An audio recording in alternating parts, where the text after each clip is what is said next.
네, 성도 여러분 안녕하세요. 웨스트민스터 소요리 문답 3주차입니다. 제가 녹음한 것들을 이렇게 녹화했던 것들을 살펴보니까 이 종이 넘기는 소리랑 그런 다른 외부의 소리들이 너무 시끄럽게 공부하시는 중에 깜짝깜짝 놀라기도 하고 너무 시끄러우실 것 같아서 이 방법들을 어떻게 좀 해결할 수 있을까 고민을 하다가 이 감히 콘덴서 마이크 이게 마이크거든요. 이 마이크를 구매하게 되었습니다. 그래서 이번 주는 이거 배송 때문에 조금 늦게 업로드하게 되었는데요. 아마 종이 나는 소리나 이런 것들 때문에 음량을 조금 줄이신 분들도 계실 거예요. 저도 들어보니까 조금 듣기 싫더라고요.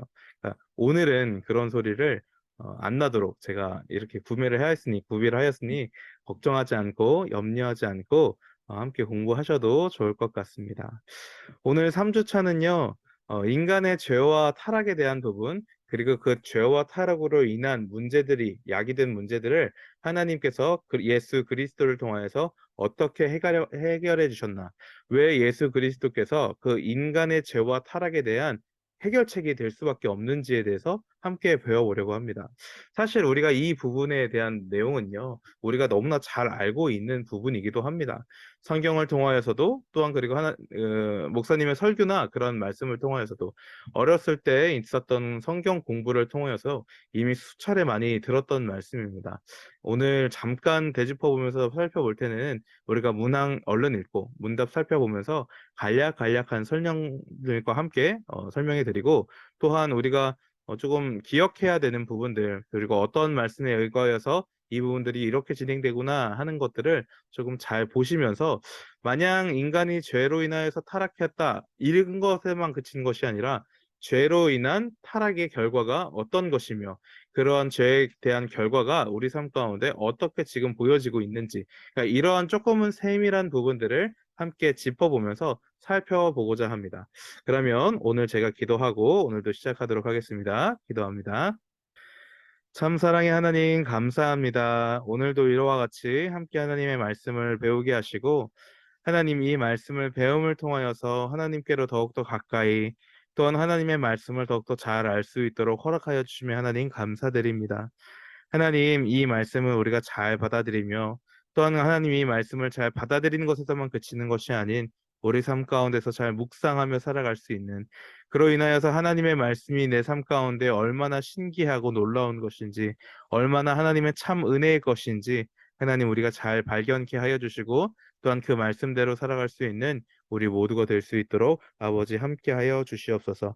모든 것 주님께만 영광 올려드리오며 거룩하신 예수 그리스도의 이름으로 기도합니다. 아멘. 네, 오늘 13문항부터 총 28문항까지 살펴보실 텐데요.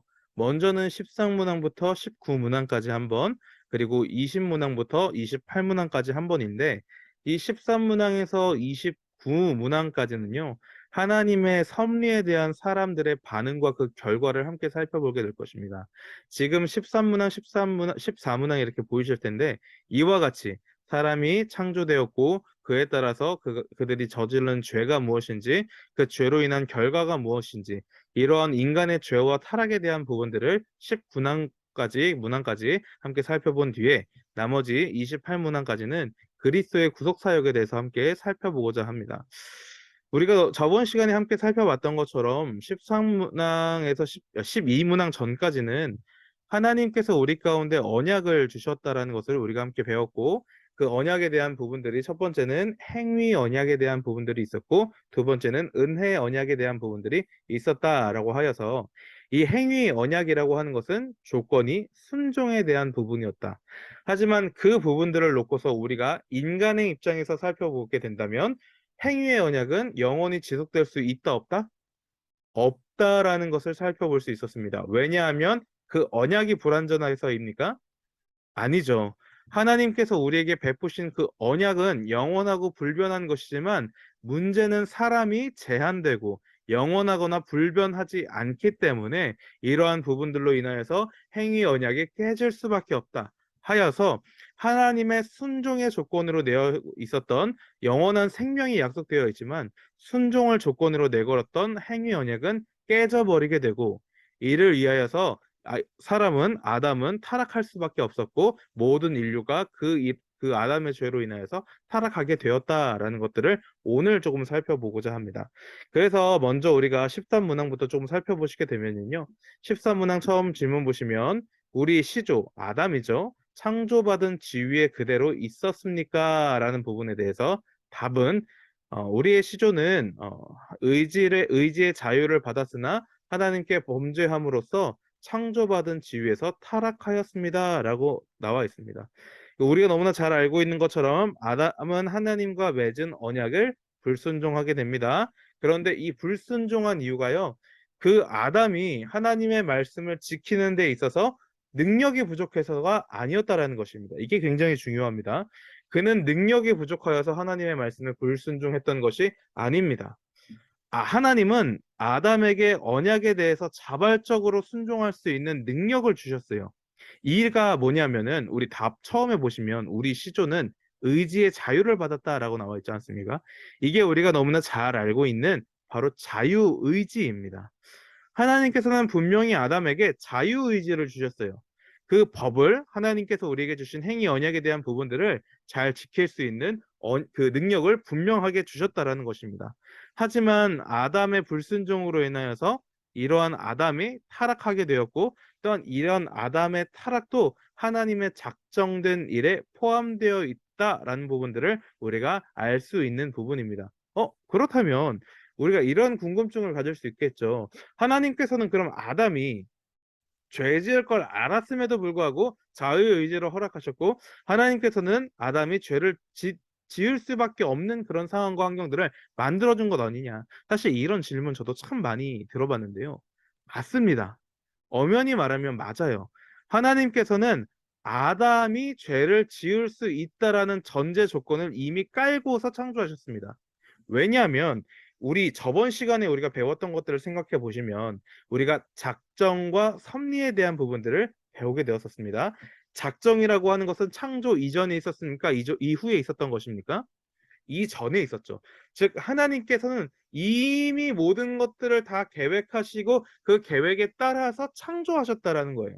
즉 하나님께서는 자기가 지은 그 피조물 중에서도 특별하게 창조되었던 그 사람 아담이 하나님의 말씀에 불순종할 것 역시도 알고 계셨다라는 거예요.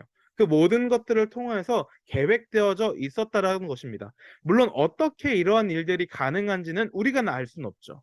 오직 하나님만 알 수 있는 것이죠. 그거를 성경에서 비롯하여서 얘기해봐라. 왜 하나님께서는 그런 마음을 주셨냐? 왜 하나님께서는 그런 결과가 나오게끔 하셨냐? 뭐 이런 질문들을 하시면 사실 저는 그거에 대한 답변은 드릴 수가 없습니다. 아마 그 누구도 그거에 대한 답변은 할 수가 없을 것입니다. 할 수 있는 사람이라면 데리고 오셔요. 제가 이단아 물러가라 한번 하겠습니다. 이처럼 하나님께서 작정하신 건 분명히 있으십니다. 그 작정에 따라 창조가 이루어진 것이고 그 창조가 지금 인간의 시조인 우리의 시조인 아담이 자유의지를 받고 그 자유의지 속에서도 하나님을 범죄하고 타락했다라는 것 역시도 하나님의 작정 안에 있었다라는 것입니다. 다만 왜 하나님께서는 그렇게 하셨고 왜 하나님께서는 그렇게 그런 부분들의 여지를 열어두셨고 이러한 부분들은 우리가 그 의도를 알 수가 없다라고 하는 것만 말씀드릴 수밖에 없을 것 같습니다. 다만 두 가지 사실은 확실합니다. 첫 번째는요. 아담의 타락은 하나님의 작정과 무관하게 발생하지 않았다라는 걸 먼저 알 수 있고 두 번째는요. 그렇다고 해서 하나님께서는 죄를 조성하시는 분이 아니다라는 것을 우리가 또한 알 수 있는 것입니다. 아담의 타락은 하나님의 작정과 무관하지 않다라고 하는 것은 에베소서 1장 11절. 한번 기록해 두셨으면 좋을 것 같아요. 에베소서 1장 11절. 잠시 정지 버튼을 누르시고 한번 읽어보셔도 좋을 것 같습니다. 그리고 두 번째였던 하나님은 죄의 조성자가 아니다라고 하는 것은 야고보서 1장 13절. 네, 야고보서 1장 13절 말씀 한번 읽어보시고 계속해서 강의 들으시면 더 좋을 것 같습니다. 자, 14문항입니다. 죄가 무엇입니까? 답에 남아 있는 것처럼 죄는 하나님의 율법을 조금이라도 부족하게 지키거나 그 법을 어기는 것입니다. 세상 사람들은요, 사실 죄라고 하면 가장 먼저 생각하는 것이 바로 세상법입니다. 그래서 죄라고 하는 것이 그들에게 있어서는 사람에게 해를 끼치는 행동 정도로밖에 생각을 안 할 수밖에 없어요. 그렇게 보면 사실 아담의 불순종은요, 과일 하나 따먹은 사소한 실수로밖에 지나지 않게 됩니다. 그런데 성경은 아담의 불순종이 낙원에서, 그 에덴 동산에서, 그들을 위하여서 창조되었던 그곳에서 추방되어질 수밖에 없었다고 하였고, 하나님의 저주를 받을 수밖에 없는 큰 범죄함이라고 얘기를 합니다. 그러므로 죄의 정의는 우리가 너무나 혹여나 우리 역시도 세상의 법을 생각하면서 사람에게 해를 끼치는 정도다라고 생각하시는 분들이 있다면, 이 죄에 대한 정의를 수정하셔야 돼요. 죄라는 건 무엇이냐? 하나님의 율법을 조금이라도 벗어나면, 조금이라도 부족하게 지키거나 그 법을 어기게 되는 것을 죄라고 합니다. 그렇다면 기준은 뭐가 되는 것입니까? 하나님의 말씀이 되는 것이죠. 그리고 불순종의 대상이 온 우주의 왕이신 하나님이시기 때문에 모든 죄의 대가는 영원한 형벌이 될 수밖에 없는 것이죠. 그러니까 우리가 이 죄라는 부분들이 인간의 삶에서는 어쩔 수 없다 보니까 조금 가볍게 생각할 때가 있는 것 같아요. 근데 이 죄라는 것은요, 결코 가벼운 것이 아닙니다. 우리가 죄를 짓는 그 대상은요, 이 온 우주를 그냥 창세기 1장 1절만 보아도 우리가 알 수 있는 것처럼 말씀 한마디에 모든 것들이 없던 것이 생기게 되어지고, 그가 생각만으로도 이미 작정이 가능하시며 그 모든 것들을 진행하실 수 있을 만큼의 완전한 능력이 있으신 분이 바로 우리가 죄를 짓는 대상이라고 하는 것입니다. 그러니까 사실 우리가 죄를 짓는다라는 거 자주 짓죠. 그리고 이게 멈춰지지가 않죠. 근데 그렇다고 해서 가벼이 생각할 것은 절대로 아니라는 것입니다. 그래서 이 죄라는 것, 하나님의 말씀에서 어긋나는 것입니다. 사람에게 해를 끼치는 것이 아니라 하나님의 말씀에서 어긋나는 것, 조금이라도 비껴나가는 것, 그 모든 것들이 다 죄라고 하는 것. 그리고 그 죄의 대상은 하나님이시라는 것을 우리가 좀 생각해 보면 좋을 것 같습니다. 자, 다음으로는 15문항부터 살펴보도록 하겠습니다. 15문항.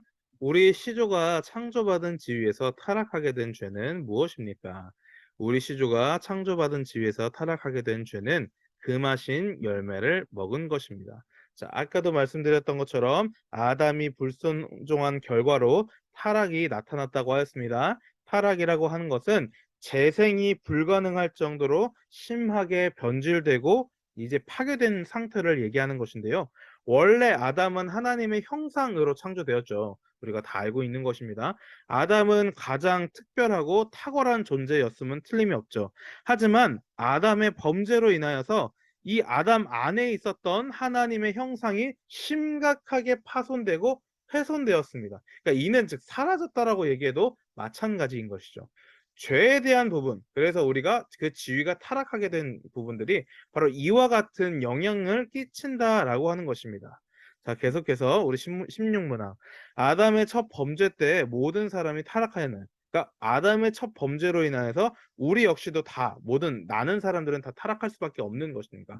자, 답. 아담과 맺으신 언약은 아담 한 사람뿐만 아니라 그의 후손까지 위한 것이므로, 보통 출생법으로 아담의 후손이 된 모든 인류는 아담의 첫 범죄 때문에 그의 안에서 죄를 짓고 그와 함께 타락하였습니다. 그러니까 이게 지금 보시면 보통 출생법이라고 나와 있는데, 조금 쉽게 얘기하면요, 대표성의 원리입니다. 아담이 인류를 대표하는 사람인데, 그 인류를 대표하는 사람이 죄를 지었기 때문에 그 죄로 인하여서 모든 사람들이 그 죄 가운데 죄인으로밖에 나올 수 없다라는 것입니다. 조금 더 이해를 쉽게 하기 위해서는요, 한 집안에 이제 가장이 있지 않습니까? 대개는 우리 아버지가 되시는데, 이 가장인 아버지께서 주소를 옮기게 되면요, 어린 자녀들의 주소지 역시도 자연스럽게 자동적으로 그 아버지의 주소를 따라가게 됩니다. 왜냐하면 우리가 너무 잘 아는 것처럼 이 어린 자녀들의 대표가 아버지이기 때문이에요. 그러니까 아담의 죄로 인하여서 모든 인류가 타락했다. 이 모든 것들은요, 다 이와 같은 거예요. 이것은 로마서 5장 12절 말씀을 한번 읽어보시면 좋을 것 같은데, 이 부분에 대해서는 어차피 이따가 우리가 근거 구절에서 나오기 때문에 꼭 한번 살펴보시면 좋을 것 같습니다. 그래서 아담의 죄가 인류의 대표성의 원리를 띠고 있기 때문에 우리 역시도 모두 다 죄인으로밖에 태어날 수밖에 없다라고 하는 것. 17문항입니다. 타락으로 말미암아 인류는 어떠한 처지에 떨어지게 되었습니까? 타락으로 말미암아 인류는 죄와 비참한 처지에 떨어지게 되었습니다. 자, 이 부분도 우리가 너무나 잘 알고 있죠? 인류의 타락으로 인해서 두 가지 영향을 끼치게 되었는데 첫 번째는 인간은 죄인이라는 것. 두 번째는 그 죄인이 비참한 처지에 놓이게 됐다라고 하는 것. 그래서 우리가 18문항과 19문항에서 조금 더 자세하게 알아보도록 하겠습니다. 자, 우리 자, 그러면 18번 우리가 계속해서 살펴보시게 되면요. 사람이 그 타락한 처지에서 죄된 것이 무엇이냐? 사람이 타락한 상태에서 인하여서 죄된 그 결과가 무엇이냐라는 부분입니다. 답을 보시면 사람이 그 타락한 처지에서 죄되는 것은 아담의 첫 범죄의 죄책에 대한 부분과 원시의가 없는 것, 그리고 온 성품이 부패한 것, 이것이 보통 원죄라고 하는 것, 그리고 아울러서 이 죄로 말미암아 이러한 죄들로 말미암아 계속해서 죄를 짓게 되는 것들, 죄의 영향들을 바로 자범죄라고 합니다. 그래서 우리가 조금 쉽게 표현하면요, 어, 죄책에 대한 부분들은 우리가 너무나 잘 아실 거고, 또한 원시의라고 하는 것은 하나님께서 우리 가운데 주신 하나님의 성품이 있지 않습니까? 그 가운데 우리는 거룩함이 있었죠. 의로움이 있었죠. 하지만 그것들을 상실했다라는 겁니다. 그리고 그와 마찬가지로 하나님께서 우리에게 주신 많은 하나님의 성품을 닮은 것들이 부패하였다라고 하는 것. 이러한 세 가지, 죄책, 원시의의 상실, 성품의 부패가 보통 원죄라고 얘기를 하는 것이죠. 원죄다라고 얘기를 합니다. 그리고 그 원죄를 비롯하여서 우리의 죄책과 원시가 상실된 것과 성품의 부패함으로 인하여서 우리가 계속해서 죄된 삶을 살아가는 것 자체를 그로 인하여서 나오는 모든 죄들을 바로 좌범죄라고 한다는 거예요. 그러니까 결국에는 원죄를 통하여서 또 다른 죄들이 나왔다라고 하는 것이죠. 이 부분들 우리가 이렇게 생각할 수 있고요. 19번 보시면 사람이 그 타락한 처지에서 비참한 것은 무엇입니까? 모든 인류는 타락함으로 말미암아 하나님과 교제가 끊어졌고 하나님의 진노와 저주 아래 있으며 그로 말미암아 이 세상의 온갖 비참함을 겪다가 결국 죽음에 이르고 영원히 지옥의 고통에 떨어집니다. 이 부분들은 우리가 너무나 잘 알 수 있겠죠. 모든 인류가 비참한 처지에 놓일 수밖에 없는 것이 하나님의 진노의 대상이 되었다라고 하는 것입니다. 그렇기 때문에 이 진노의 대상은 결국엔 하나님의 심판 앞에 우리가 버려질 수밖에 없는, 놓여질 수밖에 없는 그러한 그러한 운명이 바로 원래는 우리의 그런 죄인된 신분이다라고 하는 것입니다. 자, 그렇기 때문에 하나님께서는 인간을 특별하게 창조하셨잖아요. 그리고 그 피조물에 대한 부분들을 책임을 지시잖아요. 그렇기 위해서 그리스도를 보내셨다라고 하는 것. 하나님께서 이러한 타락한 우리들을 위하여서 스스로가 하나님 앞에서 다시금 의인된 삶을 회복할 수 없고 스스로가 이제는 하나님 앞에서 그저 악인된 죄인으로밖에 살 수밖에 없는 그런 우리들에게 하나님께서 방법을 주셨다고 하는 것입니다. 그것들을 우리가 20문항부터 살펴보도록 하겠습니다.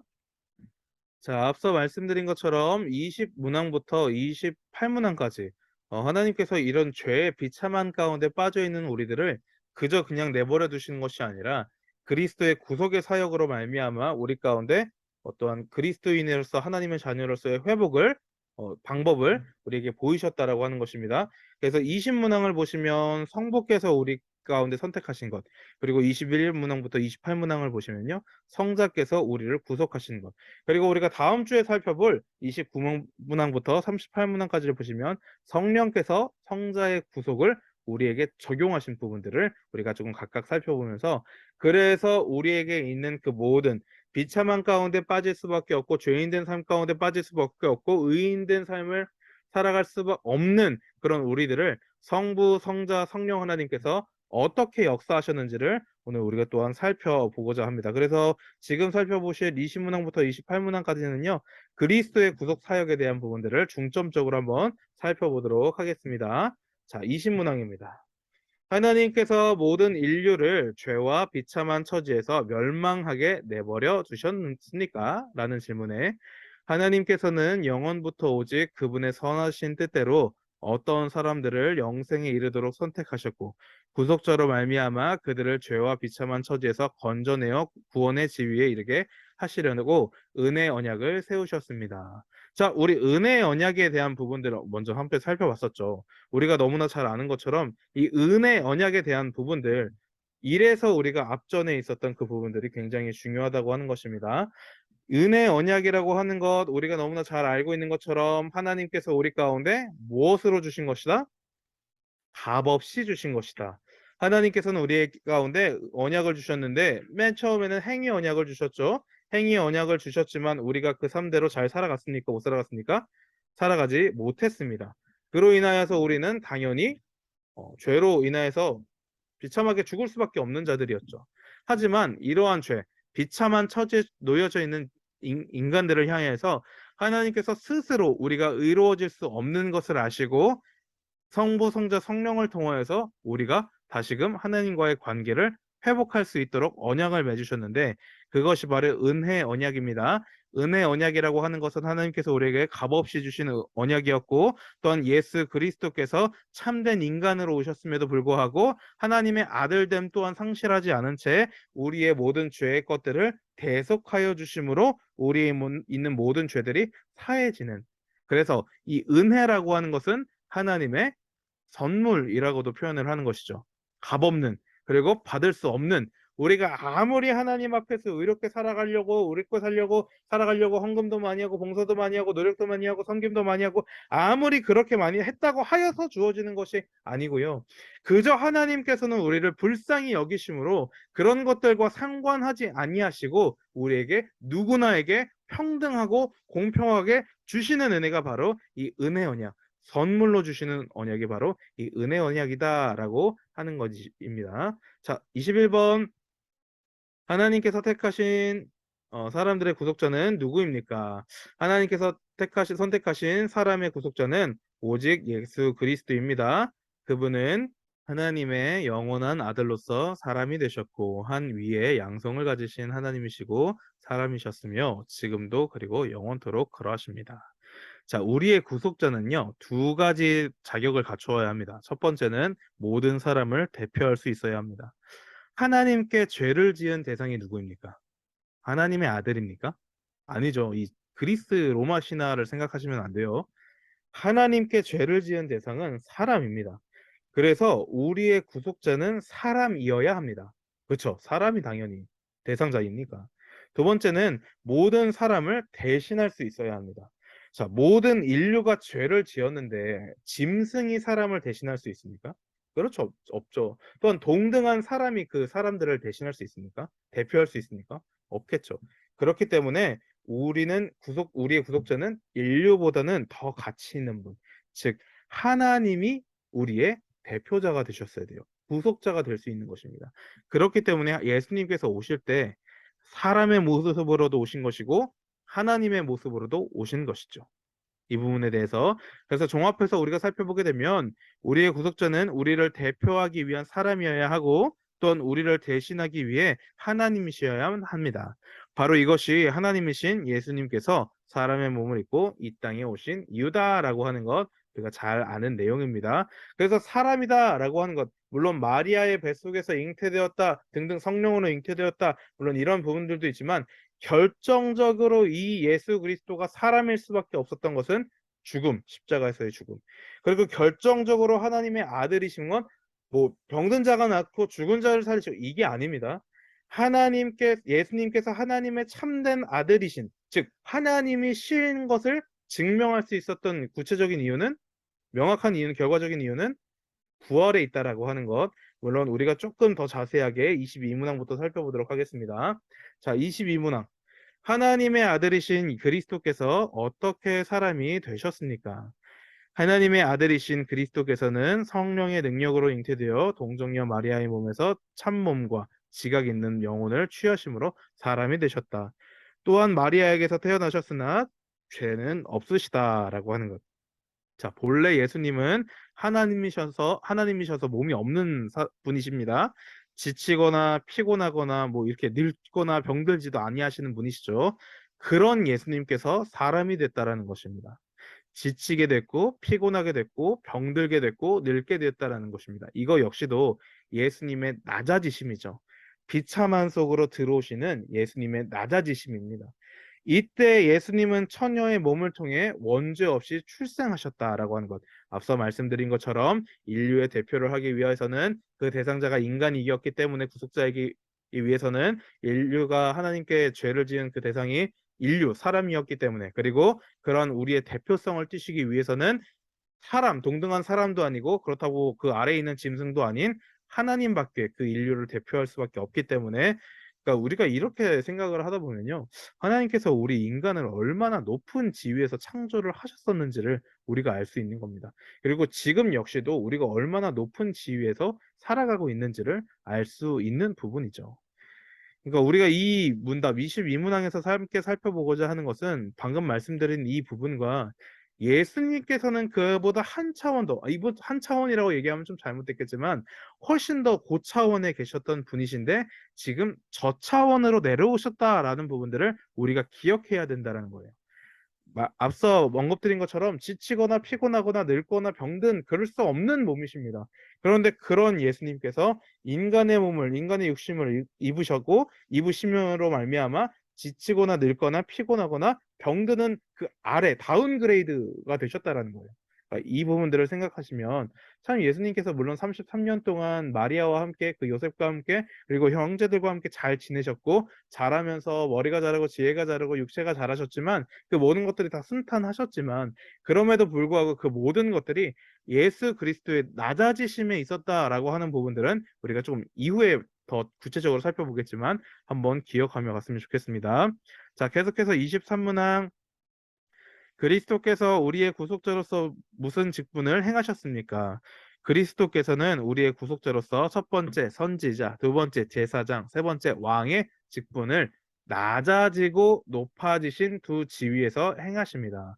이 부분들이 사실은 신학교에 들어가면 가장 먼저 배우는 부분들인데요. 오늘 조금 제가 잘 설명할 수 있기를 바랄 뿐입니다. 자, 예수님께서 우리의 구속자로서 역할하신 것이 세 가지가 있는데 첫 번째 선지자, 두 번째 제사장, 세 번째 왕에 대한 이 세 가지 직분으로 낮아지시고 다시 높아지심을 통하여서 나타내셨다라는 것. 이 세 가지 직분을 여전히 낮아지심을 통하셔도 높아지심을 통하여서도 분명히 드러나셨다라고 하는 건데 이에 대한 구체적인 부분들을 우리가 24문항부터 살펴볼 겁니다. 그래서 간략하게 제가 설명해 드리면 낮은 위치라고 하는 것은요, 이 땅으로 내려오신 것을 의미하고 높은 위치라고 하는 것은 부활하셔서 하나님의 우편 가운데 계시는 것. 그러니까 선지자와 제사장과 왕의 머리에 기름을 붓는 그런 특별한 의식으로밖에 우리가 세워질 수밖에 없는 게 바로 이 선지자, 제사장, 왕이지 않습니까? 이러한 부분들이 기름 부음 받은 자라는 명칭으로 따라다녔다라고 하는 건데 그래서 사실은 우리가 예수 그리스도라고 하는 이유가 이렇게 기름 부음 받은 자라고 하는 것 그 부분들을 명칭하는 부분이거든요. 그래서 예수는 하나님의 아들께서 취하신 이름이었고 그리스도라고 하는 것은 하나님의 아들께서 우리를 구속하시기 위하여서 취함받은 이름이다라고 하는 것.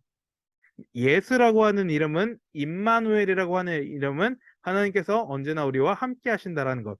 그리고 뒤에 있는 그 그리스도라고 하는 것은 앞서 말씀드린 것처럼 선지자, 제사장, 왕이라고 하는 세 가지 어떤 직업은 한 그냥 띡띡띡 되는 것이 아니라 특별한 의식을 통하여서 기름 부음 받음을 통하여서 그런 특별한 의식이 진행되고 거행되는 것으로 세워질 수 있는 것인데 그리스도라고 하는 이 말 자체가 이러한 특별한 의식을 통하여서 기름 부음 받은 자라고 하는 표현이 바로 그리스도다라고 하는 것입니다. 설명하면서도 복잡하네요. 네, 우리가 이래서 24문항부터 조금 더 구체적으로 살펴보도록 하겠습니다. 자, 24문항 그리스도께서 선지자의 직분을 어떻게 행하셨을까?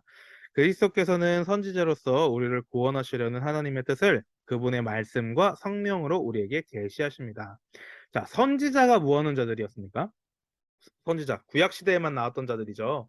구약 시대에 나왔던 선지자들이라고 하는 것은 바로 하나님의 말씀을 대언하는 자들이었습니다. 자, 그러니까 그리스도께서 자신의 영을 이 선지자들을 통하여서 구약의 성도들에게 하나님의 말씀을 전하였고 지금 이 신약 때 그리고 지금의 때에는 성경과 성령으로 하나님의 말씀을 전해 주셨다라고 하는 겁니다. 그런데 지금 제가 뭐와 뭘로 전해 주었다고 했습니까? 성경과 성령으로. 성경 자체는 예수 그리스도 본체 자체이시죠. 본질 자체이시죠. 그렇다면 성령께서는 어떤 역할을 하셨는가?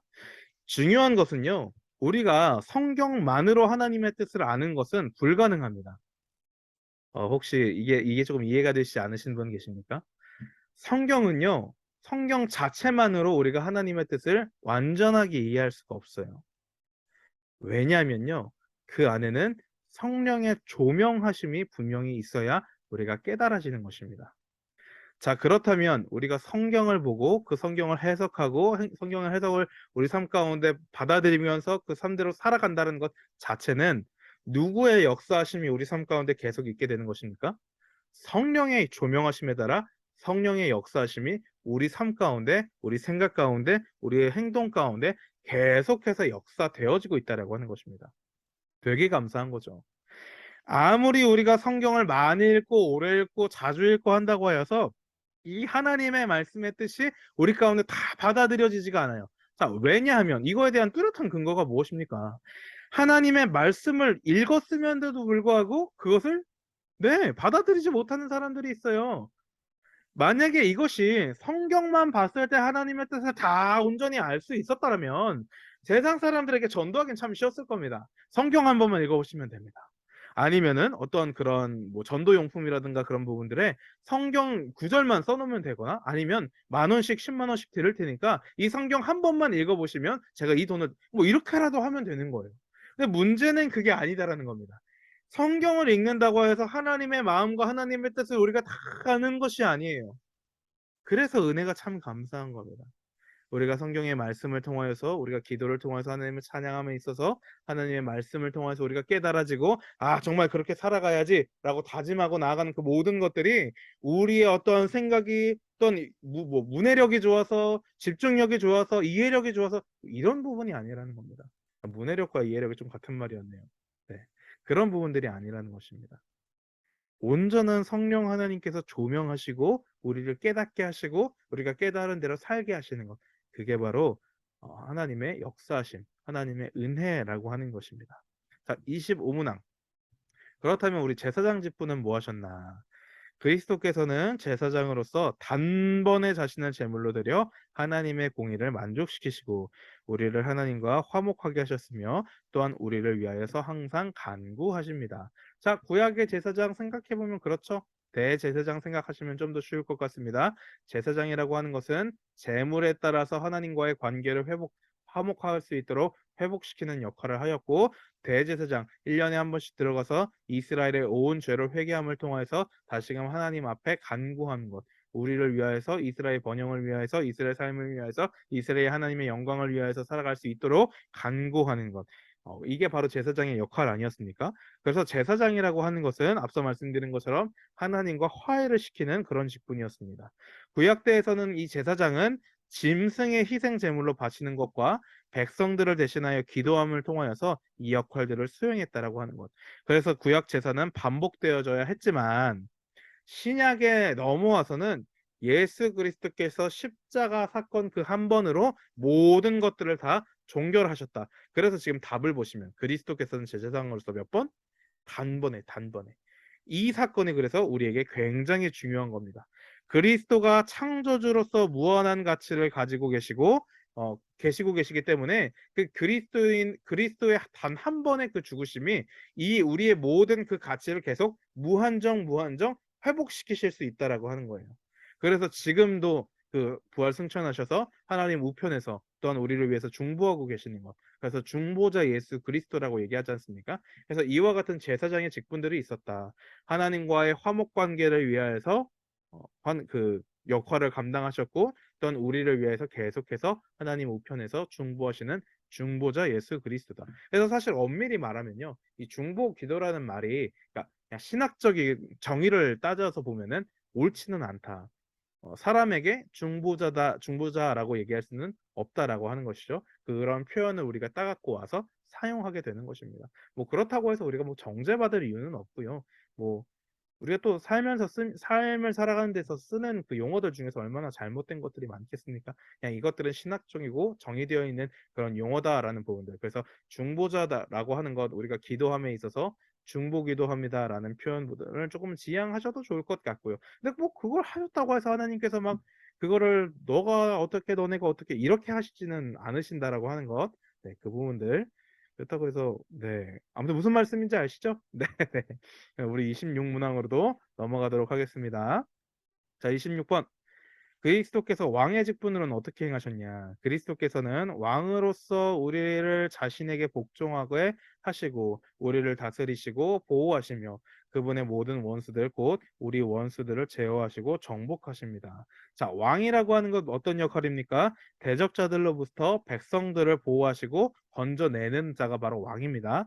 왕이신 그리스도께서는 우리를 죄와 사망의 그런 부분에서 건져내심으로 자기 백성으로 삼으셨고 또한 지금은 사탄과 세상의 유혹에서 넘어가지 않도록 우리의 몸과 영혼을 보호하시는 것.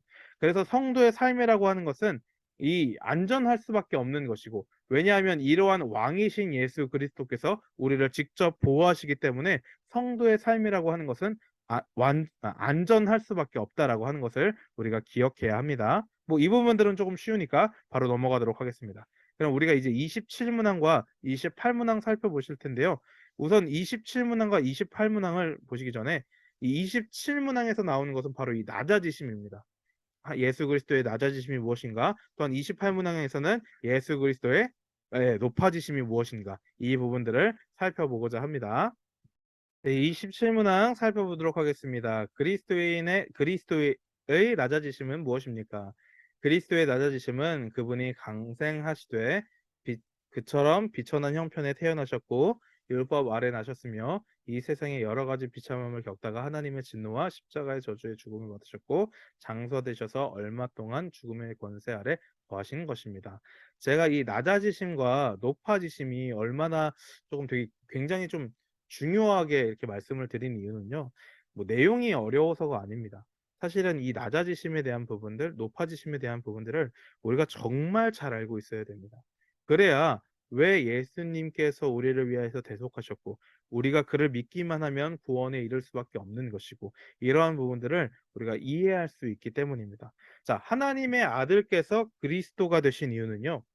자신이 직접 그리스도의 신분을 수행하는 것 외에는 우리를 구원할 방법이 없었기 때문입니다.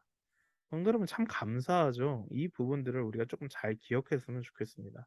한 번 더 말씀드릴게요. 하나님의 아들이신 예수께서 그 그리스도께서 아들께서 왜 그리스도가 되셨는가? 그리스도라고 하는 것은 앞서 말씀드린 것처럼 기름 부음 받은 자라는 명칭입니다. 그러니까 하나님의 아들이 낮아지심을 통하여서 그리스도다라는 명칭을 얻으셨는데 그 이유는 자신이 직접 그리스도의 신분을 수행하는 것 외에는 우리를 구원할 방법이 없었다라는 것입니다. 즉 자신이 직접 내려왔다라고 하는 거예요. 자신이 직접. 그리스도는 우리를 위하여 법을 제정하셨던 창조주의 위치에서 법을 지켜야 하는 피조물로 내려온 겁니다. 완전한 낮아지심이죠. 출생 또한 어떠했습니까? 더러운 말구유에서 탄생하셨고 자신의 일생 동안 수많은 지긋지긋했던 많은 시험들과 비난과 하물며 배신까지도 겪으셨습니다. 그렇게 낮아지신 거예요. 완전히 낮아지신 거죠. 사람이 겪을 수밖에 없는 그 모든 일들을 다 겪을 수 있는 동등한 위치까지 완전히 낮아지신 겁니다. 그래서 앞서 말씀드릴 때 저희의 어떠한 직위가 그 다음 단계, 그 바로 윗 단계가 하나님이 아니라 이루 말할 수 없는 이 갭이 있다라는 거. 그 갭을 뚫고서 낮아지셨다라고 하는 거. 결과적으로는 어떻게 되십니까? 죽음에 있어서 십자가라는 말도 안 되는 비참하고 어, 이런 말도 안 되는 수치스러운 형벌에 놓이게 되었고 무덤에 묻히게 되셨다라고 하는 것. 이처럼 예수 그리스도의 낮아지심은요. 완전한 하나님의 아들이신 걸 다 포기하고 내려오는 거예요. 포기하고 내려오는. 자, 그렇다면 그와 반대로 예수 그리스도의 높아지심은 무엇이냐? 답. 그리스도의 높아지심은 그분이 사흘 후에 죽은 자들 가운데서 부활하셨고 하늘에 오르셨고 성부 하나님 우편에 앉아 계시며 마지막 날의 세상을 심판하러 오시게 되는 것입니다. 지금 보시면요. 이 높아짐에 대한 부분들 원래가 이 하나님의 아들께서 있어야 하는 자리입니다. 하나님의 아들께서 우리의 그리스도가 되시기 위해 자신을 높이셨어요. 어, 아까 말씀드렸죠.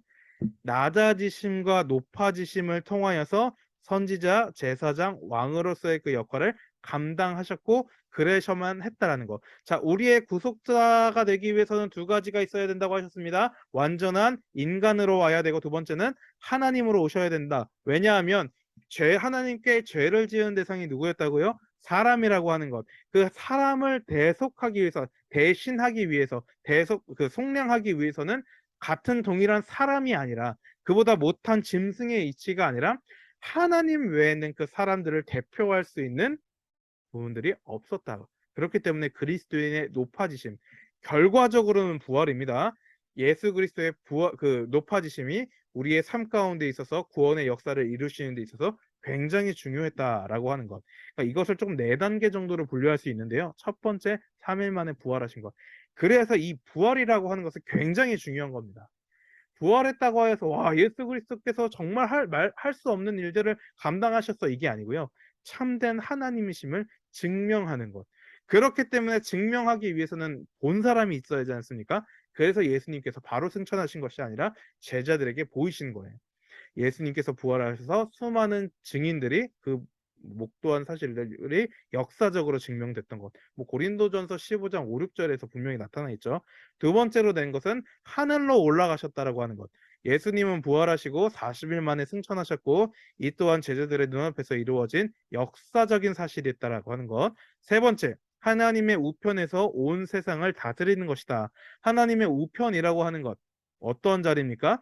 최고의 영광의 자리고 능력의 자리를 의미하는 것입니다. 자, 네 번째, 장차 세상을 심판하러 다시 오시는 것. 그리스도께서는 거룩한 천사들을 이끌고 다시 오셔서 온 세상 사람들을 사람들의 행위에 따라서 정의롭게 심판하실 것이다라고 하는 것들. 이 모든 것들이 다 선지자에 대한 부분들, 제사장에 대한 부분들, 왕으로서의 대한 부분들이 다 나타나 있는 것이죠. 낮아지심을 통하여서 높아지심을 통하여서 그 모든 것들을 증명하시는 겁니다. 증명하심을 통하여서 우리의 구속자로서의 대표성 두 가지 그 특징을 완수할 수 있는 것이죠. 이렇게 우리가 논리적으로 조금 살펴볼 수 있는 것입니다.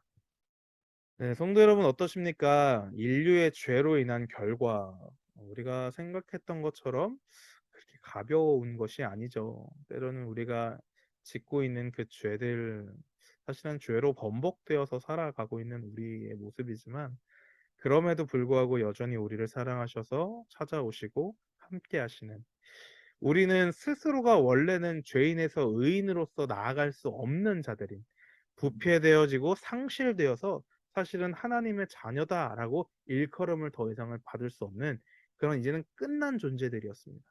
그런데 그러한 우리들을 위하여서 하나님께서 구원의 손길을 내거신 것이 무엇이라고요?